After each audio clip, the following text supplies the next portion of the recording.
Media के साथियों को आमंत्रित किया कि जो कल अरविंद केजरीवाल जी ने जनसभा की थी, कायदे से तो उसको जनसभा कहना चाहिए था, लेकिन उन्होंने जनता दरबार लगाया। बड़े दुख की बात यह है कि एक पूर्व मुख्यमंत्री जो जनता दरबार लगाता है वो जनता की समस्याओं को लेकर मद्देनजर बात करता है, लेकिन अरविंद केजरीवाल ने सिर्फ अपनी समस्याओं को लेकर बात करी, ईडी की बात करी, अपने लगे ऊपर चार्जेस की बात करी, उनके ऊपर जो इस समय कोर्ट के केसेस इन्वेस्टिगेशन चल रही है उसके ऊपर बात करी। उन्होंने जनता के बारे में एक भी शब्द नहीं कहा।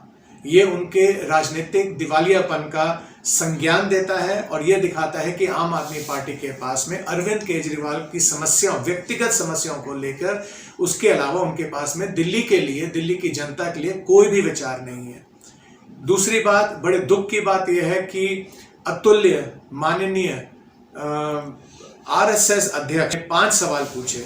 बड़े दुख की बात यह है कि उनको ये एहसास करना चाहिए अरविंद केजरीवाल जी को कि मोहन भागवत जी ने अपना सारा जीवन तपस्या, त्याग और समाज सेवा में कुर्बान किया है। अरविंद केजरीवाल ने, हम सबको याद है, सौगंध खाई थी, उन्होंने कस्में खाई थी अपने बच्चों की। उन्होंने ये भी कहा था कि मैं ना तो कोई मकान लूंगा ना गाड़ी लूंगा अगर मैं सत्ता में आया। एक दिन भी उन्होंने त्याग नहीं किया। वो सीधा सत्ता में आए, उन्होंने गाड़ी भी ली, मकान भी लिया, और दूर की बात तो क्या बोलनी है, उन्होंने कांग्रेस के साथ गठबंधन भी किया। जो उन्होंने कस्में खाई सब तोड़ी, उन्होंने अपने वादों की खिलाफत करी, और आज वो ये कहना चाहते हैं कि वो दिल्ली के अंदर फिर वापसी मुख्यमंत्री बन के आएंगे अगर उनको जनता चुन के भेजती है। उन्होंने अपना बिगुल कल की उन्होंने सभा करी, दिल्ली के चुनाव के लिए उन्होंने अपना बिगुल फूका है। आज भारतीय जनता पार्टी, मैं भारतीय जनता पार्टी का एक बहुत छोटा सा कार्यकर्ता हूं और आज अरविंद केजरीवाल जी को चुनौती देता हूं। मैं राजेंद्र नगर विधानसभा में हूं, उनके साथ की लगती विधानसभा है। मैं उनको चुनौती देता हूं कि वो 5 सवाल जो पूछना चाहते हैं वो भारतीय जनता पार्टी के किसी भी कार्यकर्ता से पूछें, हम उसका जोर से जवाब भी देंगे और उनसे भी हम हर रोज के 5 सवाल पूछेंगे।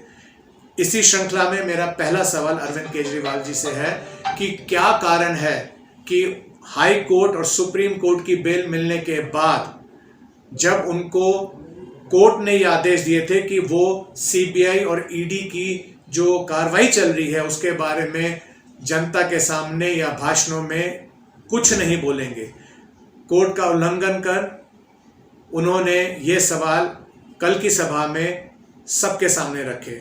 तो मेरा तो ये मानना है, पहले अरविंद केजरीवाल जी इसका जवाब दें। मेरा दूसरा प्रश्न अरविंद केजरीवाल जी से इस बात का है कि आने वाले समय में जो इंक्वायरी होनी है, जो अभी जांच होनी है स्वास्थ्य केंद्रों में, जो मोहल्ला क्लिनिकों की जांच होनी है, उसके बारे में अरविंद केजरीवाल जी का क्या कहना है। मेरा तीसरा सवाल अरविंद केजरीवाल जी से ये है कि जो जल बोर्ड के अंदर भ्रष्टाचार हुए हैं उसके बारे में अरविंद केजरीवाल जी का क्या कहना है। मेरा चौथा सवाल उनसे ये है, जो जितने भी सड़कें दिल्ली के अंदर बनी दिल्ली सरकार के माध्यम से, आज वो एक बारिश में ही बह गई है, लोग त्राही त्राही कह रहे हैं, उसका अरविंद केजरीवाल जी जवाब दें। मेरा पांचवा सवाल ये है अरविंद केजरीवाल जी से, उन्होंने सौगंध खाई थी कि अगर उन्हें एक बार दिल्ली की जनता ने सत्ता दी तो वो दिल्ली को पेरिस बना देंगे। मैं ये अरविंद केजरीवाल जी से पूछना चाहता हूं कि अपने निवास स्थान को छोड़ के उन्होंने दिल्ली के कौन से स्थान पर उन्होंने पेरिस बनाया है, कौन से स्थान पर उन्होंने सफाई की है, और दिल्ली को कौन से स्मार्ट सिटी की उन्होंने रूपरेखा दी है। मेरे ये 5 सवाल हैं। मैं अरविंद केजरीवाल से अनुरोध करता हूं, आग्रह करता हूं कि वो इन 5 सवालों का जवाब दें।